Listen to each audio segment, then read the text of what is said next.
Here we are before me and Sarah painting this wagon for a parade before Halloween stuff in 2025. It's really cool walk on the wagon. We can paint it red and black and gray on the floor and the sides. It's going to be super sharp when we're all done. It's going to be lighted up. Here we are at the end of day one.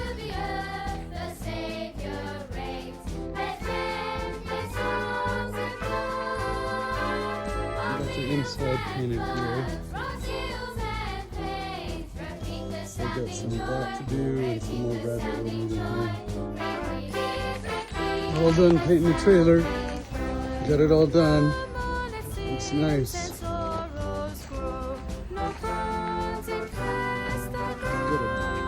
gray inside.